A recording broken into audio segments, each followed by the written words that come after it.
अस्सलामु अलैकुम वरहमतुल्लाहि वबरकातुहू। फ्रेंड्स, कैसे हैं आप लोग। चलिए, आज की इस वीडियो में मैं आपको जो है हिस्सा गज़लियात, इससे रिलेटेड मैं आपको क्वेश्चंस कराऊंगा जो कि बहुत ही इंपॉर्टेंट है बिहार डीएलएड एंट्रेंस एग्ज़ाम 2024 के लिए। तो हिस्सा गज़लियात में जो है इसमें ये बताया जाएगा कि जैसे अहमद फराज हैं, तो ये बहुत बड़े आलिम थे। तो उसका जन्म कहाँ हुआ, किस यूनिवर्सिटी से पढ़ाई की, कहाँ पर जो है कि लेक्चरर थे। इसी से रिलेटेड यानी कि हिस्सा गज़लियात से रिलेटेड जो है कि बहुत सारे प्रश्न जो है कि डीएलएड एंट्रेंस में देखने के लिए मिला था पिछली बार। तो इसीलिए जो है कि मैं आपको ये चैप्टर पढ़ाना मुनासिब समझा हूँ हिस्सा गज़लियात से, जो कि बहुत ही इंपॉर्टेंस है। तो चलिए वीडियो को स्टार्ट करते हैं और एक एक करके जो है कि समझते हैं। तो अहमद फराज की पैदाइश कहाँ हुई, आपको बतानी है कि अहमद फराज की पैदाइश कहाँ हुई। आपके सामने चार ऑप्शन है, आपको बतानी है। अलिफ में है पेशावर, या फिर आपका कराची, इस्लामाबाद, या फिर लाहौर। तो अहमद फराजी की पैदाइश कहाँ हुई है। तो अहमद फराज की जो पैदाइश हुई है दोस्तों, वह है पेशावर में हुई है। तो इसका ऑप्शन नंबर जो है कि आपका अलिफ बिल्कुल राइट होगा। तो चलिए आगे बढ़ते हुए क्वेश्चन नंबर 2 की तरफ देखिए। इसमें कह रहा है कि फ़ारसी शायरी में मुबारक हुसैन के उस्ताद कौन थे। फ़ारसी शायरी में मुबारक हुसैन का उस्ताद के नाम बतानी है आपको। तो दोस्तों इसका जो सही ऑप्शन है, ऑप्शन नंबर बा बिल्कुल सही होगा, यानी अब्दुल हमीद परेशान। ठीक है, ये आपका बिल्कुल सही है। बाकी जो है शाद अजीम अहमद अजीम आबादी, ये गलत है। और इसके बाद में ये तीनों गलत है आपका। ठीक है, चलिए नेक्स्ट प्रश्न की ओर हम लोग बढ़ते हैं। नेक्स्ट प्रश्न में कह रहा है कि मुबारक आज़ीम आबादी का इंतकाल कब हुआ था। तो मुबारक आज़ीम आबादी का जो इंतकाल है दोस्तों, वो ऑप्शन नंबर आपका जीम, यानी 1958 को 58 ईस्वी को हुआ था। इसका ऑप्शन नंबर जो है जीम बिल्कुल सही है। दोस्तों आप लोग नोट करते जाएंगे, ये सभी जो है बहुत ही इंपॉर्टेंट है बिहार डीएलएड एंट्रेंस एग्ज़ाम के लिए। इसीलिए आप लोग जो है प्रत्येक सवाल को बेहतर तरीके से समझेंगे, देखेंगे, और एक एक चीज़ को आप जो कि नोट करते जाएंगे, दिमाग में बैठाते जाएंगे। चलिए क्वेश्चन नंबर 4 की तरफ ध्यान दें। इसमें कह रहा है अहमद फराज किस यूनिवर्सिटी में लेक्चरर हुए। तो अहमद फराज जो हैं, ये आपका जो है ऑप्शन नंबर जीम, यानी पेशावर यूनिवर्सिटी से जो है कि में जो है लेक्चरर थे। ठीक है, कराची यूनिवर्सिटी गलत है, दिल्ली यूनिवर्सिटी, पंजाब यूनिवर्सिटी, ये सभी गलत हैं। आपका ऑप्शन जो है कि आपका यहाँ पर जीम बिल्कुल राइट होगा। चलिए जी, नेक्स्ट प्रश्न आपके सामने में प्रश्न नंबर जो है 5। इसमें कह रहा है परवीन शाकिर के वालिद का नाम क्या था। काशिफ हुसैन, या तारिक हुसैन, या साकिब हुसैन, या फिर खालिद हुसैन। क्या था दोस्तों, बताइए। जी, आपने बिल्कुल सही सोचा दोस्तों। इसका जो ऑप्शन नंबर जीम है वो बिल्कुल राइट होगा, यानी साकिब हुसैन।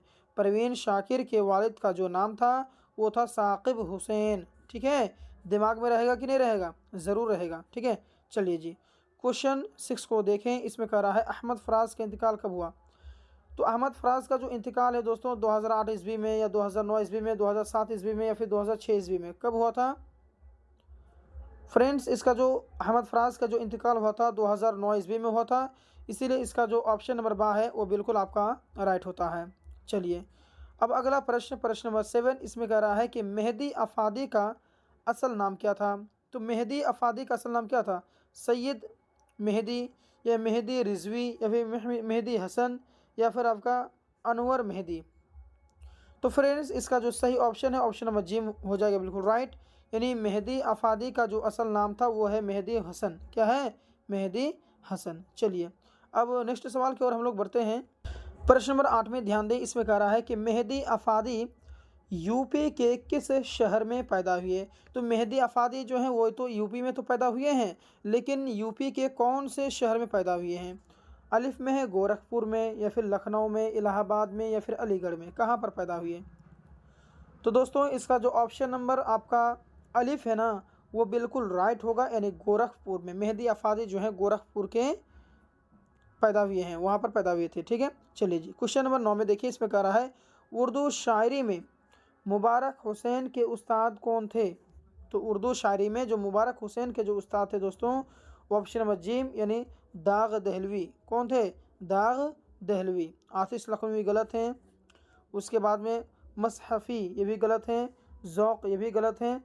जो आपका जो सही होगा ऑप्शन नंबर जिम यानी दाग दहलवी, ये बिल्कुल आपका राइट होता है। ठीक है, चलिए दोस्तों, जो भी मैं वीडियोस अपलोड करता हूं दोस्तों उसको आप देखा करेंगे। ठीक है, अगर आप मेरा प्रत्येक वीडियो और डेली जो मैं क्लासेस आपको देता हूं, अगर आप डेली का वीडियो देखेंगे ना, डेली क्लासेस करेंगे ना, तो आप इतना ज़रूर माने कि आप डीएलएड एंट्रेंस एग्ज़ाम में ज़रूर आप पास करेंगे और सरकारी कॉलेज आपके हाथ में होगा। लेकिन शर्त है कि आपका एक भी क्लास मिस नहीं होना चाहिए, प्रत्येक आप क्लास को देखें। उसके बाद में मैं पहले तो दिन में सिर्फ 6:30 बजे आपको क्लास देखने के लिए मिल रहा था शाम में, लेकिन अभी जो है कि शाम के टाइम में 6:30 बजे तो क्लासेस होंगी ही, साथ में जो है कि आपको सुबह 9 बजे भी आपको क्लास देखने के लिए मिलेगा।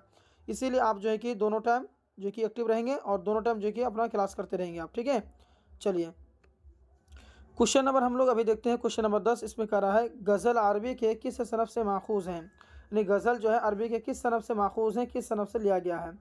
कसीदा, मरसिया, नज़म, मसनवी। चलिए जवाब दीजिए दोस्तों। इसका जो अलिफ है ना दोस्तों यानी कसीदा, ये बिल्कुल आपका राइट होगा। गज़ल अरबी के कसीदा सनफ़ से जो कि माखूज़ है उससे लिया गया है। ठीक है, क्वेश्चन 11 की तरफ ध्यान दें। इसमें कह रहा है गज़ल के आखिरी शेर को क्या कहते हैं। जैसे गज़ल है उसके आखिरी जो शेर है उसको क्या कहते हैं, मक़ता, मुतला, या फिर आपका हसन तलब, या फिर रदीफ़, किसे क्या कहते हैं। जी आपका अलिफ बिल्कुल राइट हो जाएगा। ठीक है, चलिए अब क्वेश्चन 12 की तरफ ध्यान दें। इसमें क्या कर रहा है कि गज़ल के पहले शेर को क्या कहते हैं। गज़ल के जो पहले शेर है उसे क्या कहा जाता है, मतला कहा जाता है, मुतला कहा जाता है, या फिर मुक्ता कहा जाता है, या फिर हसन मुतला कहा जाता है, या फिर तशबीह कहा जाता है।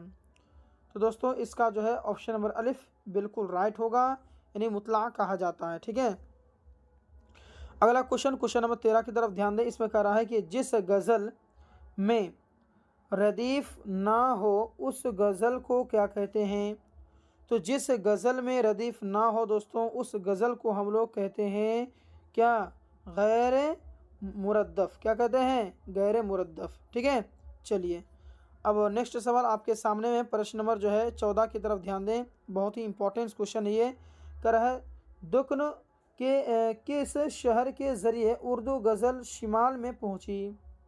तो ये हो जाएगा वली दिकनी। किसके ज़रिए से, वली दिकनी के ज़रिए से पहुंची थी। ठीक है, चलिए लास्ट क्वेश्चन है क्वेश्चन नंबर 15। इसमें कह रहा है हसन नईम की पैदाइश कहाँ हुई। तो हसन नईम की जो पैदाइश है दोस्तों वो आपका हो जाएगा ऑप्शन नंबर बा, यानी अजीम आबाद में हुई थी। कहाँ हुई थी, अजीम आबाद में। ठीक है, चलिए दोस्तों ये वीडियो कैसा लगा कमेंट बॉक्स में ज़रूर बताएंगे। अगर आपने अभी तक हमारे इस चैनल को सब्सक्राइब नहीं किया तो प्लीज़ चैनल को सब्सक्राइब करके हमारे साथ जुड़ जाएंगे और प्रत्येक जो कि क्लासेस को आप अटेंड करेंगे। तो मिलते हैं इस वीडियो में, धन्यवाद।